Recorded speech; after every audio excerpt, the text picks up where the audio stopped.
में अनुराधा नाम की एक सुंदर लड़की रहा करती थी। पूरे गांव में केवल अनुराधा ही पढ़ी लिखी थी। पढ़े लिखे होने की वजह से अनुराधा बहुत घमंडी थी। वो गांव के लोगों को अनपढ़, गंवार और जाहिल कहकर समझती थी। एक दिन गांव का मुखिया राकेश और टिंकू को लेकर गांव की खेती के बारे में चर्चा कर रहा होता है। देखो राकेश और टिंकू, इस बार सरसों की फसल बहुत ज्यादा अच्छी होगी है। तुम उसे शहर में अच्छे दामों में बेचना। मुखिया की बात सुनकर राकेश गुस्से से कहता है, अबे ओ मुखिया, मुझे लगा था तू बहुत जरूरी बात करना चाहता है, इसलिए मैं और टिंकू अपना काम छोड़कर तुझसे बात करने के लिए चले आए। क्या ये जरूरी बात नहीं है? क्या खाक जरूरी बात है? यह तो हमें भी पता है कि इस बार सरसों की फसल अच्छी होगी है, तो जाहिर सी बात है हम उसे अच्छे दामों में ही बेचेंगे। टिंकू इतना कहता ही है कि तभी वहाँ से अनुराधा, जो कि निकल रही होती है, रुक जाती है और उन तीनों की ओर देखकर हंसते हुए कहती है, तुम गांव के लोग ना कभी नहीं सुधरोगे। अनपढ़ के अनपढ़ और जाहिल के जाहिल ही रहोगे। अरे विदेश में जाकर देखो, आजकल खेत में नई नई सब्जियां उगाई जा रही हैं। तुम गांव के गवार लोग बस सरसों और गेहूं की खेती करते रहना। ये सुनकर टिंकू गुस्से से अनुराधा से कहता है, देखो अनुराधा, हमें पता है कि तुम शहर से पढ़कर आई हो, लेकिन मत भूलो कि तुम भारत में रहती हो और भारत में सरसों और गेहूं ही खाया जाता है। अगर तुम्हारे अंदर इतना ही ज्ञान भरा है तो तुम अपने पिता के खेत में ही कोई अलग सब्जी क्यों नहीं उगा लेती? इतना कहकर राकेश और टिंकू अपने अपने खेतों की ओर चले जाते हैं और मुखिया भी चला जाता है। अनुराधा को राकेश का जवाब बिल्कुल भी पसंद नहीं आता। वो गुस्से से पैर पटकती हुई अपने घर पर आ जाती है। अनुराधा को गुस्से में देखकर उसकी माँ चमकी अनुराधा से कहती है, क्या हुआ अनुराधा, इतने गुस्से में क्यों हो?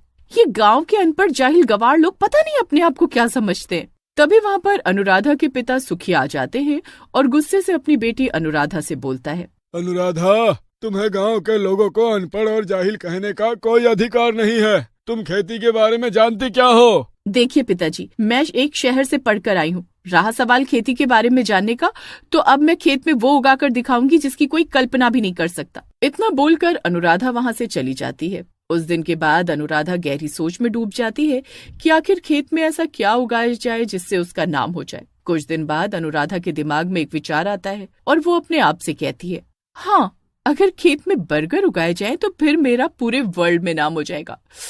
प्रेस वाले मेरे घर पर आएंगे, मेरी फोटो खींचेंगे और मैं देखते ही देखते फेमस हो जाऊंगी। लेकिन इसके लिए मुझे सबसे पहले इंटरनेट पर सर्च करना होगा। अनुराधा उस दिन के बाद से इंटरनेट पर लैपटॉप के सामने दिन भर बैठी रहती। एक दिन अनुराधा अपने पिता सुखिया से कहती है, पिताजी, अब आप खेत पर नहीं जाएंगे, खेत में मैं जाऊंगी। अरे पागल हो गई हो क्या? तुम खेत में जाकर क्या करोगी? पिताजी, मैं खेत में बर्गर को उगाऊंगी और सारी दुनिया को चौंका दूंगी। इतना बोलकर अनुराधा अपने घर से बाहर निकल जाती है। अनुराधा कुछ दूर जाती है कि तभी उसे गांव के युवक लल्लन और बिल्लू मिल जाते हैं। लल्लन और बिल्लू अक्सर अनुराधा को पढ़ाई देवी कहकर चिढ़ाते थे। लल्लन अनुराधा को देखकर हंसते हुए कहता है, अरे क्या हुआ पढ़ाई देवी, इतने गुस्से में क्यों नजर आ रही हो? अनुराधा गुस्से से कहती है, तुम गवार गांव वालों को लगता है कि खेत में केवल सरसों और गेहूं ही उगाया जा सकता है, लेकिन मैं खेत में बर्गर उगाकर दिखाऊंगी। लगता है ज्यादा पढ़ाई करके तुम्हारा दिमाग खिसक गया है पढ़ाई देवी। अरे मैंने सुना था शहर में पढ़ने वालों का दिमाग खराब हो जाता है, लेकिन आज देख भी लिया। अरे पढ़ाई देवी, खेत में बर्गर नहीं उगते, लेकिन मैं उगाकर दिखाऊंगी। इतना कहकर अनुराधा सीधे गांव में बर्गर की दुकान पर जाती है और दुकानदार से बहुत सारे बर्गर देने को कहती है। हाँ, इतने सारे बर्गर तुम अकेले तो नहीं खा सकती, क्या घर में कोई मेहमान आए हैं? नहीं, मैं इन बर्गर की खेती करूंगी और जब मेरे खेत में बर्गर उग जाएंगे तब तुम मुझसे ही बर्गर खरीदना। इतना कहकर अनुराधा ढेर सारे बर्गर लेकर वहाँ से चली जाती है। तभी दुकानदार चिल्लाते हुए आवाज लगाता है, अरे अनुराधा, रात के समय अपने खेत में मत जाओ, तुम्हारे खेत में एक पेड़ पर एक चुड़ैल का वास है। मगर अनुराधा उसकी बात नहीं सुनती। दुकानदार गुस्से से अपने आप से कहता है, सुखिया की बेटी का दिमाग खराब हो गया है, लगता है पगला गई है। मना किया था कि शहर में पढ़ने मत भेज, लेकिन नहीं माना। इधर अनुराधा अपने खेत में चली जाती है और खेत की जमीन खोदकर सारे बर्गर उसमें गाड़ देती है और बड़बड़ाती हुई अपने आप से कहती है, बस अब शहर से केमिकल लाना है, उसके बाद बर्गर उगना। अनुराधा इतना कहती ही है कि तभी वहाँ पर डरावनी आवाजें आनी शुरू हो जाती हैं। अनुराधा बुरी तरह से डर जाती है। तभी अनुराधा के सामने एक चुड़ैल आ जाती है। ये खेत तो सुखिया का है, उसे भी पता है कि यहाँ रात के समय मेरा राज चलता है। तेरी हिम्मत कैसे हुई रात में यहाँ पर आने की? इतना कहकर चुड़ैल अनुराधा को पकड़ लेती है और उसका खून पीकर उसे मार देती है। वाह, मजा आ गया, इसका खून तो काफी स्वादिष्ट था। तभी अनुराधा भी एक चुड़ैल में बदल जाती है और उस चुड़ैल के सामने खड़ी हो जाती है। ये देखकर चुड़ैल चौंक जाती है और कहती है, अरे ये कैसे चुड़ैल बन गई? तभी अनुराधा चुड़ैल गुस्से से उस चुड़ैल को देखकर कहती है, तूने मेरा सपना पूरा होने से पहले ही मुझे मार दिया, इसलिए मैं चुड़ैल बन गई। अब तेरी बारी है। अरे ये तो मुझसे भी ज्यादा ताकतवर हो गई, ऐसा कैसे हो सकता है? क्योंकि मैं जवान चुड़ैल हूँ।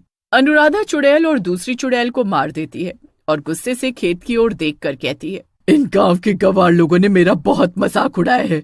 अब मैं गांव के किसी भी व्यक्ति को कुछ भी नहीं खाने दूंगी। अगर इस गांव के लोग कुछ खाएंगे तो केवल मेरी खेत से उगे हुए बर्गर। और वैसे भी अब मैं चुड़ैल बन गई हूँ, इसलिए बर्गर उगाना अब मेरे लिए चुटकी बजाने जैसा है। चुड़ैल चुटकी बजाती है और पूरे खेत में बर्गर ही बर्गर उगे हुए दिखाई देने लगते हैं। रात को अनुराधा अपने घर नहीं पहुंचती तो उसकी माँ को चिंता होने लगती है। अनुराधा की माँ चमकी अपने पति सुखिया से कहती है, सुबह हो गई, अभी तक अनुराधा घर नहीं आई। अरे तुम्हारी वो पागल लड़की खेत में बर्गर उगाने गई है और तुम जानती हो वो कितनी जिद्दी है। अच्छा सुनो, मैं कुछ दिनों के लिए शहर जा रहा हूँ। इतना बोलकर सुखिया शहर चला जाता है।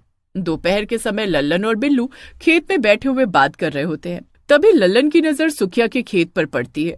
लल्लन चौंकते हुए बिल्लू से कहता है, बिल्लू भाई, वो सामने देखो, सुखिया के खेत में तो बर्गर उगे हुए नजर आ रहे हैं। ये सुनकर बिल्लू चौंक जाता है और लल्लन से कहता है, लगता है तेरी रात की उतरी नहीं। इतना बोलकर बिल्लू जब खेत की ओर देखता है तो वो भी चौंक जाता है। हाँ, तुम तो सही कह रहे हो, कहीं उस पगलेट पढ़ाई देवी ने सच में तो खेत में बर्गर नहीं उगा दिए। अरे अगर ऐसा हुआ तो फिर तो ये चमत्कार हो गया। चलो चलकर देखते हैं। लल्लन और बिल्लू सीधे खेत की ओर चले जाते हैं और आश्चर्य भरी नजरों से उगे हुए बर्गर को देखने लगते हैं। तभी वहाँ पर अनुराधा चुड़ैल आ जाती है। चुड़ैल को देखकर वो दोनों डर जाते हैं। लल्लन डरते हुए बिल्लू की ओर देखकर कहता है, चुड़ैल, अरे ये तो चुड़ैल है बिल्लू भाई।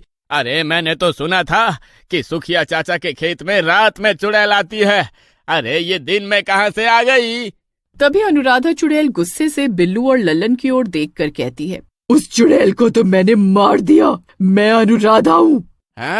अरे अनुराधा, अरे तुम चुड़ैल कैसे बन गई? वो सब छोड़ो, तुम दोनों मेरा बहुत मजाक उड़ाते थे, मुझे पढ़ाई देवी कहकर चिढ़ाते थे। मेरे बर्गर उगाने की बात को लेकर भी तुमने मेरा बहुत मजाक उड़ाया था। अब मैं तुम दोनों को बर्गर खिलाकर मारूंगी। इतना कहकर चुड़ैल जबरदस्ती उन दोनों को बर्गर खिलाने लगती है। चुड़ैल उन दोनों को बर्गर खिलाकर मार डालती है। उस दिन के बाद गांव में कोई भी खाना खाने के लिए बैठता, अनुराधा चुड़ैल वहां प्रकट हो जाती और उसका खाना छीनकर बर्गर खिलाकर उसे मार देती। कुछ ही दिनों में गांव में दहशत का माहौल फैलने लगता है। एक दिन मुखिया उदास बैठा होता है कि तभी वहां पर एक तांत्रिक आ जाता है और मुखिया से कहता है, मुखिया, मुझे बहुत तेज भूख लगी है। अरे चले जाओ तांत्रिक बाबा, हमारे गांव में तो लोगों ने डर की वजह से खाना खाना भी छोड़ दिया है। क्यों? मुखिया सारी घटना तांत्रिक को बताता है। तभी वहाँ पर सुखिया भी आ जाता है और मुखिया से कहता है, अरे मैं अभी शहर से लौटा हूँ मुखिया जी, ये मैं क्या सुन रहा हूँ? तुम्हारी बेटी अब चुड़ैल बन गई है। तांत्रिक मुखिया से कहता है, चिंता मत कर, मुझे उसके खेत में लेकर चल। कुछ ही देर में तांत्रिक गांव वालों को लेकर सुखिया के खेत में पहुंच जाता है और मुखिया से कहता है, अनुराधा चुड़ैल की आत्मा बर्गर के खेत में बसी हुई है, इस खेत को आग लगा दे। मुखिया उस बर्गर के खेत में जैसे ही आग लगाने वाला होता है, तभी अनुराधा चुड़ैल वहां आ जाती है और मुखिया से कहती है, ये क्या कर रहा है मुखिया? मुखिया उसकी बात नहीं सुनता और बर्गर के खेत में आग लगा देता है। बर्गर का खेत जैसे ही जलता है, अनुराधा चुड़ैल के शरीर में आग लग जाती है और वो जलकर राख हो जाती है। और उस दिन से गांव वालों को अनुराधा चुड़ैल से मुक्ति मिल जाती है।